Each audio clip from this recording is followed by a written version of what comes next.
Welcome to Fueling the Future, Convenience Retail Insights with your host, industry veteran John Lofstock. Brought to you by Ignite Retail, the most intelligent retail technology on the planet. C-store experts, thought leaders, and trailblazers will be interviewed to serve up conveniently snack-sized, actionable insights and strategies that will accelerate your success and prepare you for the challenges and opportunities facing our industry. Let's get started. Hello, and thank you for tuning in to the Convenience Retail Insights podcast, brought to you by Ignite Retail Technology. I'm John Lofstock, and today I am joined by Adam Diglio. Adam is a partner at the Interlude Group, and Adam is a seasoned professional in human performance improvement and organizational development with a distinguished career working at some of the biggest names in the convenience store industry, including U.S. Bank, Johnson & Johnson Consumer Products, Pepsi, and the ShopRite grocery store chain here on the East Coast. At each one of these companies, Adam has played a pivotal role in leading skill-based training, as well as driving transformative change and optimizing organizational effectiveness. So, Adam, those are essentially the holy grail of convenience retailing. So I want to welcome Adam and find out how you're doing today. Thank you so much, John. I'm doing great. Anytime I have a chance to talk about the customer experience, it's a good day for me. Absolutely. So, Adam, I've said this before, probably to you and probably to a bunch of people. Aside from technology, which it really continues to change on a near daily basis, the biggest change in the convenience store industry has been going from emphasizing the customer's always right to standing by team members and kind of empowering them and teaching them to be outside the box thinkers and brand ambassadors. So, when did you, in your experience, start to see the shift in investing in human capital? Yeah, about 15, it's a great question. About 15 or 20 years ago, companies really started to say, well, why don't we just make it the customer's always right? Like if it was only that simple, right? But the fact of the matter is, if we say the customer's always right, well, what does that make us then? Right? I don't want to say that we're wrong. And it's not about right or wrong. It's not about right or wrong. It's really about the relationship, and it's about managing that relationship. The customer is always the customer, and by virtue of being the customer, they get to receive our best service, period. Right? Whether they're in a good mood or a bad mood or happy or in a hurry or worried or frustrated, it doesn't matter. It's a one-way street. We provide the best service we possibly can, and we start to empower our employees to make those decisions and not just be a robot and shut them down and say no.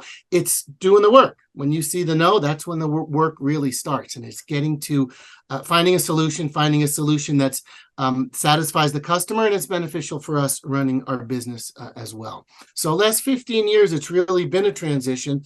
We're not exactly sure why it happened, but we're happy it happened, and we want to keep it going in that direction because the companies that do it right and get it right really see success to the bottom line and just success in their reputation as well. Great question, though. You know, I'm not sure if you know this about me. I worked at Disney for about a year in Orlando, Florida, and part of that was to go through what they call the Disney Management Institute. And I remember, I don't know why this stuck out to me. I didn't really learn a whole lot there other than this one takeaway, and that was the customer was, a valued customer, but their answer to complaints was almost always no. Like, we're angry, and they found in a decade-long study that people just wanted free tickets. They wanted something. They complained to get something. So Disney was like, no. The answer is no. We're sorry. We'll send Mickey to come give your daughter a hug, but you're not getting free tickets. You're not getting free food. You're not getting free rides. And it hasn't hurt them at all, has it? No, it hasn't. It really is. And it's all about how you say that no, right? Because it's not just say no and slam the door. It's say no and send Mickey, or it's say no and hand them a button, or it's, we call it in our business, we call it seeking partial agreement. So we can both agree that I can't give you 100 Slurpees for free, but I can give you one Slurpee and it's great. Right? Or I can give you a sample, or whatever the case may be. You figure that out. And Disney's a great example of really studying the customer. The other example we like to do is the Ritz. I studied at the Ritz Academy myself, and a lot of their things, Ritz is a great business, and Ritz is not the cheapest business. Disney is not the cheapest business out there, but how they run it, they really pay attention to that customer experience and customer centricity, and they give great service. You also charge for it, right? We did a lot of work with grocery stores, and one of the grocery stores I think of is out of Rochester, New York, and now it's spread out as Wegmans, and their motto is "Every day you get our best." And the fact of the matter is, it really is a difference, and you can see that difference. And there is a great deal of employee pride, and they're the most empowered employees, and they're the most their employees are treated very well. And it's that Virgin Atlantic used to had a saying, they still do: if you treat your employees really well, they will treat their customers really well. So it's kind of a win-win there. So great observation. And that's a great point. A lot of service skills really are communication skills. And I love Wegmans. I talk about Wegmans all the time. One of my favorite retailers anywhere in retail. That slogan, people walk in and they see that sets the tone right away. There's a chain here in our market in the Northeast called Chestnut Petroleum. I was talking with Sharif Jamal, family owner, and they made a decision to put signs on their walls that say "clean restrooms." Now, that's a message. That's a community. You walk in, you think clean restroom. I mean, it sets the tone right away. So when you talk about communication skills, how does that affect sales associates? How does that affect owners when they deal with sales associates? No, it's a great point. And the point of contact between the customer and the brand is the employee, right? And how do they do it? It's communicating. And even that clean restroom sign is a message, right? And that's messaging. So you need to make sure, of course, you need to operationally make sure you actually do have clean restrooms. And then you do, and then you keep that bond, right? So back to the employee or back to the colleague, service skills are good communication skills. Good communication skills are good service skills. So it really runs the gamut of being a good communicator, right? So paraphrasing to ensure understanding, acknowledging emotional feelings, offering empathy if the customer is upset, effective apology if there was a mistake, getting to your solution, seeking partial agreement, as I had mentioned earlier, filtering trigger words, avoid drawing conclusions, right? Is it possible your customer's having a bad day? Possibly, right? So avoid drawing conclusions and just treat them with the best level of service that you can. Actively listen.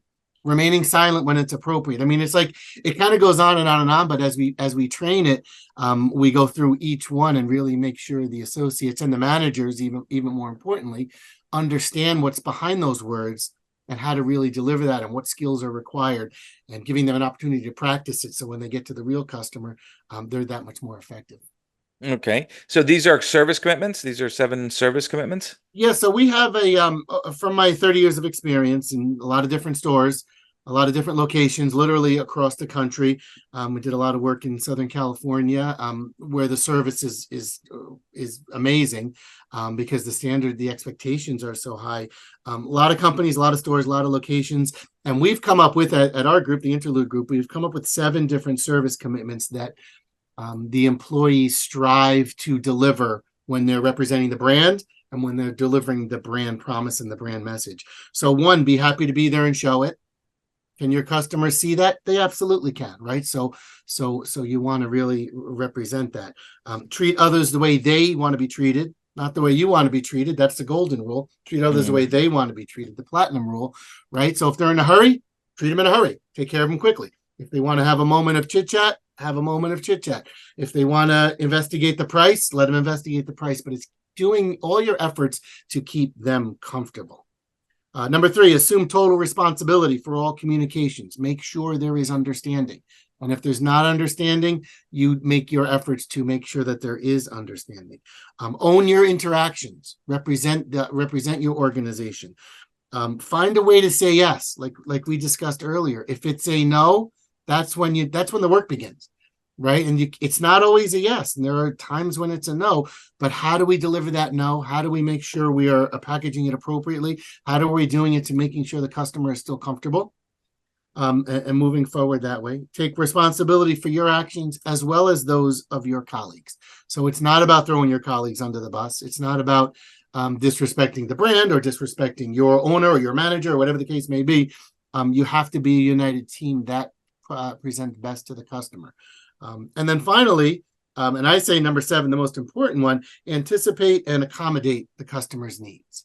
Right, because the customer, the more you can think about what the customer wants. I'll give you a real quick example. I had, I was looking for, I drive a lot, travel a lot. I get a lot of coffee in convenience stores and petroleum convenience stores.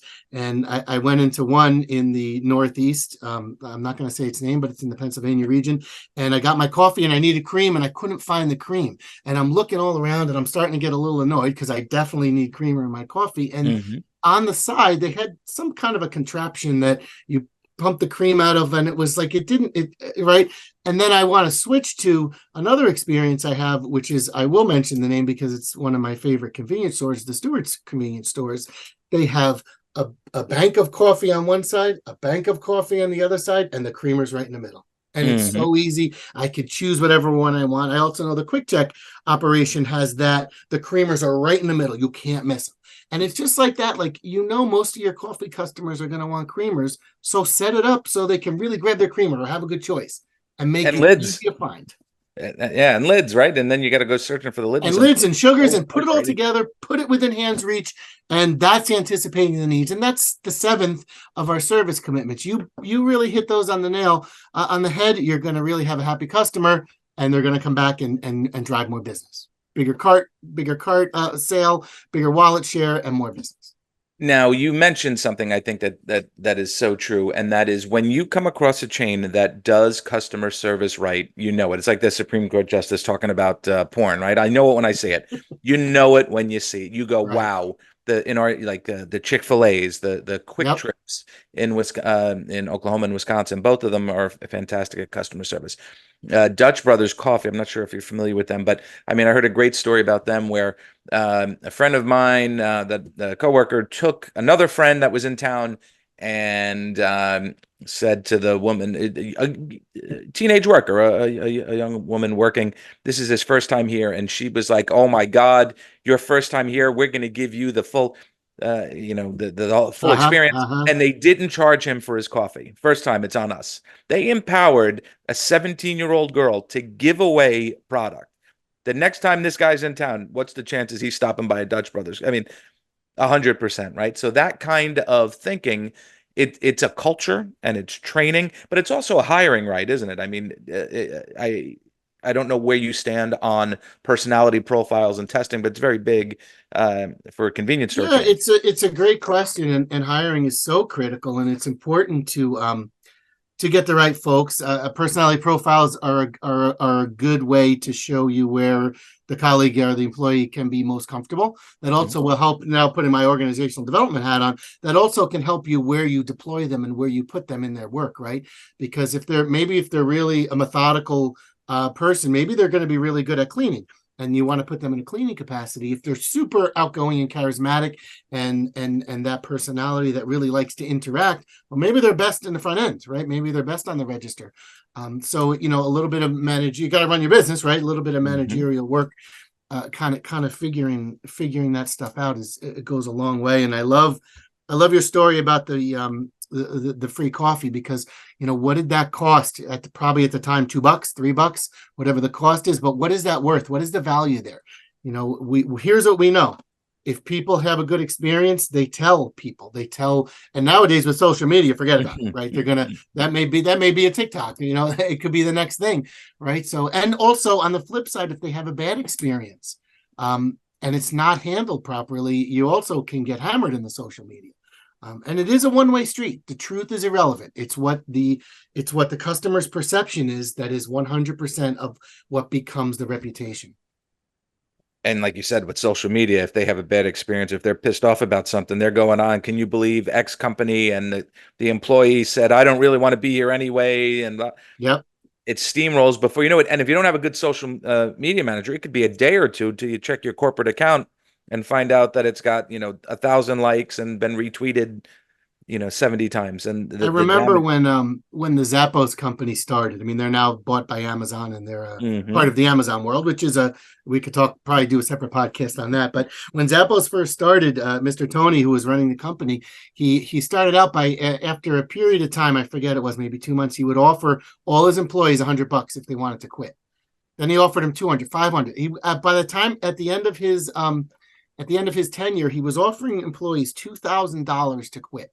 And he said, if I do that, if someone is more interested in that money than that job, it's great, because it only cost me $2,000 to get somebody out that is not representing my brand, so I can bring in somebody that will not take that $2,000 because they love the job, they love the company, they love interacting with the customers. And it was that long range view that was so impressive to me, that they had. And it was like, at the time, they were like the leaders in the customer service world. So it was really it warmed my heart to hear that story. Yeah, and I forget who said it. Might have been Lee Iacocca. It was Jack Welch, I think, actually, at GE, where he said every year, just like clockwork, identify the bottom 10% of your company and fire them. Yeah, it was Jack Welch. That's right. Just fire them. And he said, it sounds cruel, right? But in 10 years or 5 or 10 years, think about how lean and how good your company will be. Yeah, so, and let those people find what makes them happy, right? Because if they're not happy, if they're not behaving happy, if they just want the $2,000, or if they're not performing to a degree to 90% of the rest of the company, let them find what makes them happy. Like, why would you want to stay around at a job that you're not happy with and not producing and not productive and not all those things? So it actually, it sounds cruel and harsh, but at the end of the day, let them find what makes them happy, because everyone should find what makes you happy in your job. Great. And I want to go back and touch up on something else you said about the personality traits. You could find that somebody isn't, say, inclined to be a customer service representative. Maybe they're not a people person. Maybe they're shy. But that doesn't mean that person can't be a good food service manager or a good store cleaner. So when you find people like that, it's your job to nurture them, not let them get away. Of course, and especially in this economy, as you know, it's no secret, it's very difficult to find staff and to keep the staff. Recruitment and retention is really hard now. So it's your job, right? The manager and leadership, store leadership, is to find and put the right people in the right position as often as they can. And that's really, find out where they like to be.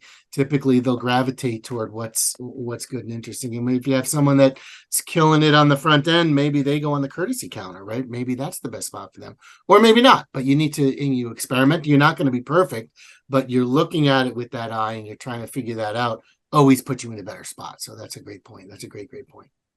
All right, I'm going to put you on the spot with a couple of questions, if you don't mind. Will service compensate or kind of help you overcome a poor store design or a bad location?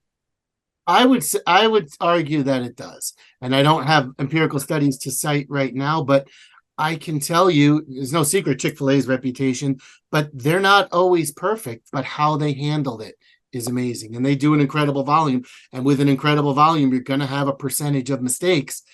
Yet how they handle their mistakes is wonderful. People do drive out of the way, and their parking lots aren't always the most convenient.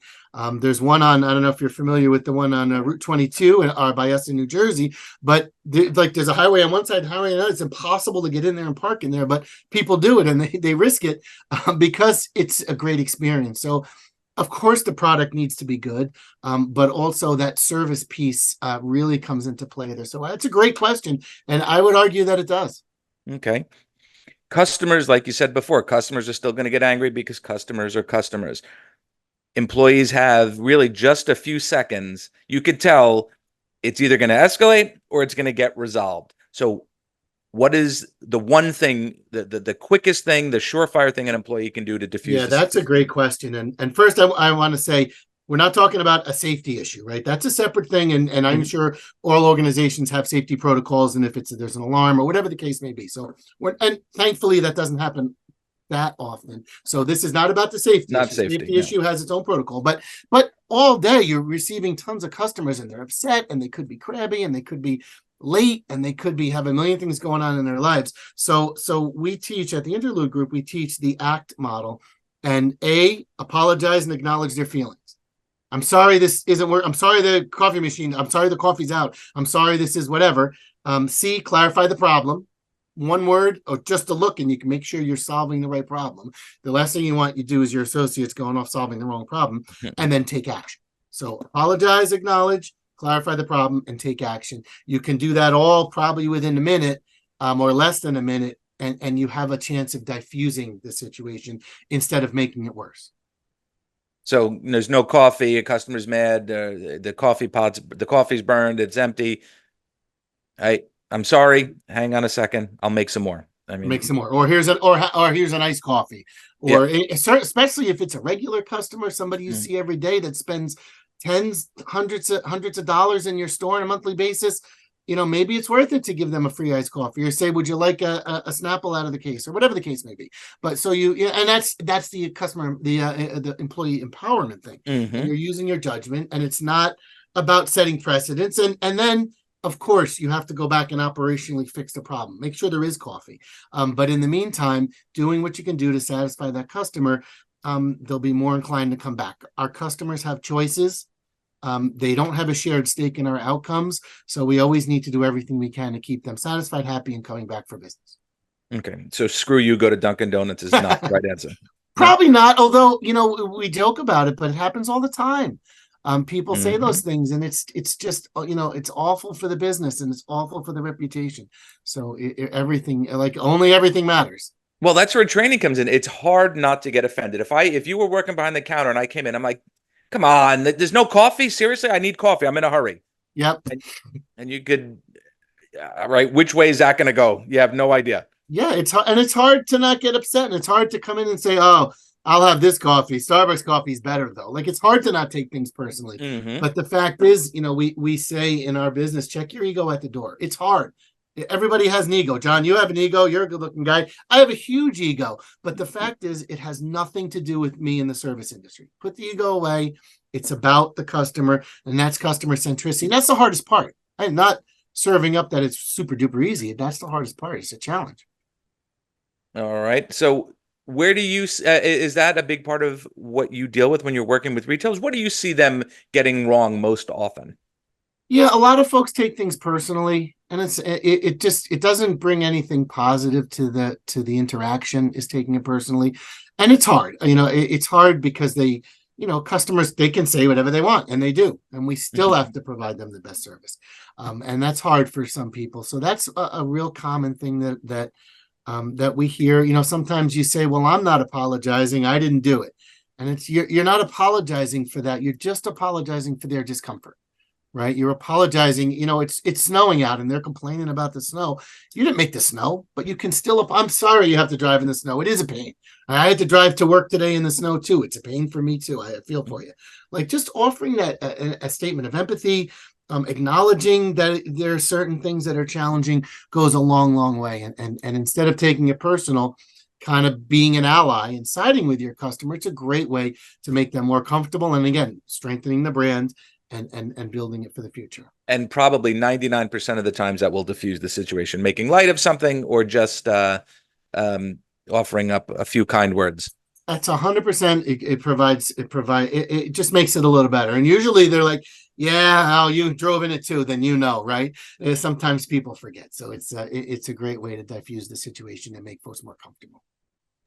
Now, another area I'm going to put you on the spot is in self-checkout. We are starting to see quite a bit of self-checkout on the Northeast. We see it at Home Depot, at grocery stores, at drugstores. There are some who criticize self-checkout and say it takes away from the human involvement. And there are others who think it just strengthens that because it frees up the employee to be more receptive to customer needs. You have any thoughts on that? Yeah, it's a great question. And I think there's not an across the board answer, because there are some folks that love self-checkout because they can get in and out really quick. There are some folks that loathe self-checkout because I just want somebody to say hi. I just want to see John when I'm getting my coffee in the morning and have him, say hi and ask me how was the Ranger game. So it's not a right or wrong. And I think the best thing to do is provide options. So you can have that. Back to Wegmans, what they do, one of the things they do is they have the self-checkout bank, but there's also a human being standing in the middle.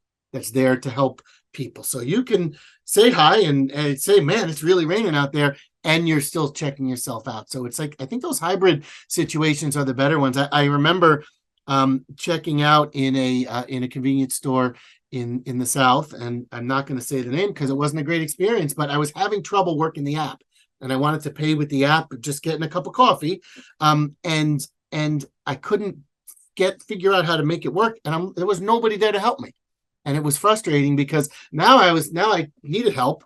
I couldn't check out. I needed to pay, and there was nobody there. So I think making sure that there is that option, and making sure that you have folks on hand, or at least within eyeshot or earshot of the checkout area to make that more comfortable experience for the customer. Mm-hmm. Now, when we look at convenience stores, I think you understand that the challenges that convenience stores have more than most, and finding qualified labor is a big one. Finding qualified labor when you're trying to do food service is even harder. Finding qualified labor when you're trying to do food service and you're dealing with third-party delivery and trying to prepare food for people to pick up, it makes it even harder when you look at like the Wawas of the world. I bring Wawa up because I know they're in your market, Yep. and they do a tremendous third-party business. So how does the customer see the convenience store? Do they put on your customer hat? Are they looking at it going, wow, this store's busy, these guys are jammed? Or are they going, you know what, I better get my stuff or I'm going to be pissed? Yeah, no, I think it's important because every single thing sends a message. One of my favorite books is called Moments of Truth by Jan Carlson, and he was the executive in charge of turning around Scandinavian Air. And he said we have 50,000 moments of truth a day. And the fact is, every single thing, that sign you referenced earlier about we have clean bathrooms, that sends a message. A busy store sends a message. A dirty store sends a message. A clean store sends a message. Standing in line too long sends a message. So only everything matters. And that's, we talk about that in training. It's really important to understand that every single thing that happens sends a message. So we want to stay on top of that. And it's a detail business, and there's always something that can go wrong, and there's always something to fix. And that's the best managers are the ones that can really delegate that, oversee it, and make sure that it's getting done. It's a great question. And one of the other problems employees suffer with, believe it or not, I'm sure you've heard this, is lottery customers. Lottery customers will come in and they'll buy their scratch offs. They'll sit at the counter and they'll scratch it off, or they'll play $100 worth of different daily numbers. Now, if you're just trying to pay for your coffee to get back to your car, which is filling up because you got a meeting at 1 o'clock, you're not going to be happy. So there are some workarounds. You're starting to see more of the machines in stores, more of the self-dispensing, self-checkout, or scratch-off lottery machines. Any insights on how to deal with these customers and how to? Yeah, no, that's a great question. And the folks come in and they might have their scrap of paper in their hand with all their numbers, and they want to punch them out. And I get that. And obviously the machines help. Obviously self-service on the checkout helps, but it's also that human touch. So if you see somebody waiting, for our employee to not just put their head down and keep doing the numbers, just take a second, look up and say, I'll be with you in a moment, or give that look, it's just acknowledgement, I'll be with you in a second, or maybe calling for help if it's in the store, but it's not always there. So it's really that human touch, and it's making sure you're aware of your surroundings, and just staying connected to the customers that are in the store. A lot of stores have the policy of trying to say hello to every customer that comes in. That's a security thing, but it's also a human thing. And it's not, you're not slowing them down, let them come in and do their business, but it's really making that connection. So it's not forgetting to make the human connection is really the answer to your question. And it's a great question, and it can always be a challenge for sure.